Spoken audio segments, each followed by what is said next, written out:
So anyway, if I were just going to really play it and not, think about my hands at all, that's what I would do. That would be my preferred way to play it, in working on speed. But as in terms of exercises in control, Right. to be able, 1 2 1 2 1 2 1 2 or 2 1 2 1, and be able to hang in either of those things, to a reasonable degree. Now, there's always going to be one that you're more confident and feel better at, as there should be. It's not. I don't think that you have to worry about getting everything on this even plane. However, you should be able to hang on stuff. And it was my thought that, sort of from an economy standpoint, if I'm focusing on the right hand, and I do,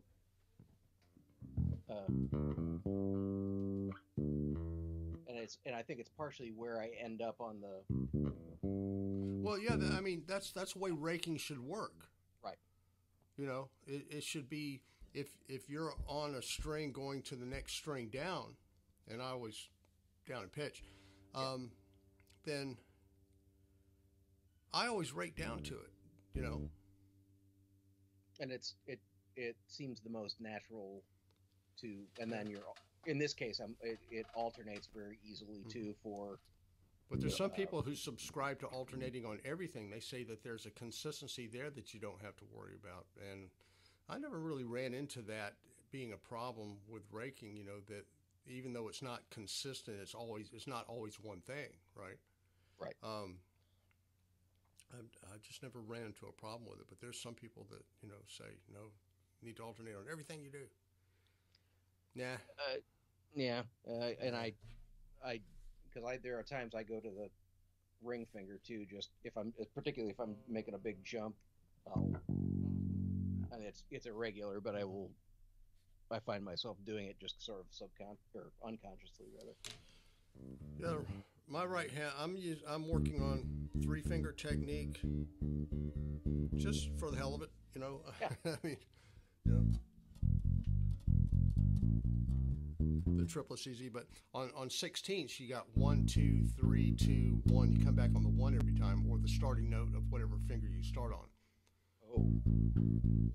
1 E and 2. That'd be 1 2 3 2 1 2 3 2 1 2 3 2 1 E and 2 E and 3 E and 4. Wow.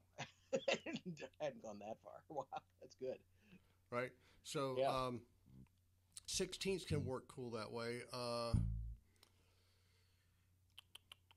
I'm working on using the tip of my finger like a pick. Mm-hmm.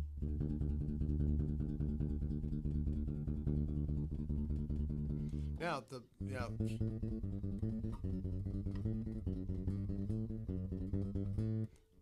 getting my second finger in the ball game too. They can't really do it yet, but what the thing is that I'm not going to break my neck trying to figure out how to play super fast with 2 fingers. But I'm going to work up a 3-finger technique. I'm going to see where it takes me.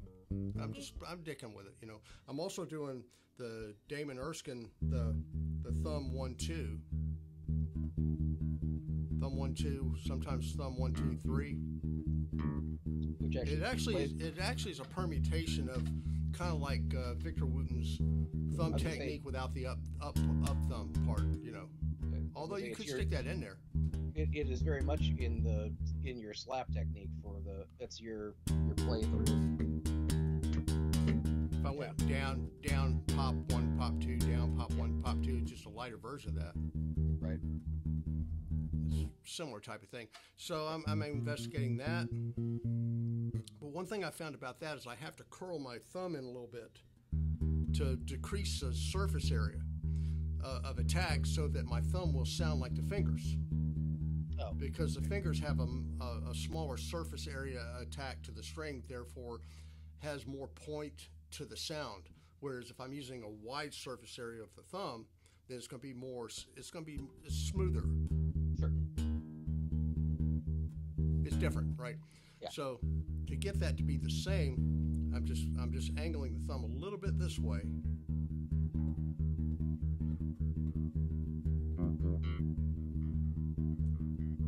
Now already I can get some reasonable speed with that. fairly consistently. You know, I'm not really used to it yet.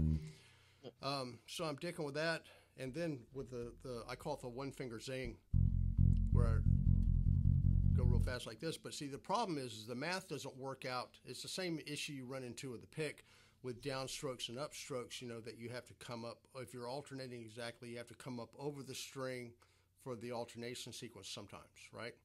But that's where sweep picking. But again, it depends on what you're playing and how the math works in terms of the number of notes on the string. So you have to calculate here, also calculate how I'm going to jump around that way, right? Right. Same thing with this. So if I can't use one finger that way very effectively. So what I've decided to do is I'm going to use two fingers, and what'll solve that problem is that every time I change strings, either going up or down, I'll switch fingers. So if I'm going 1, 2, 1, and then 2, 2, use my second, down, so down, up, down, down, up, down. So each time I start a new string, it's a downstroke. And then as many hits as I need, I'm going to do on that string, doesn't matter, I'll just do them, right? And then when I switch to the next string, either way, I switch to the next finger. But see, that means I got to get this guy in shape to match this guy. Right. So that's, I'm trying to figure out, you got math problems here, with different types of techniques.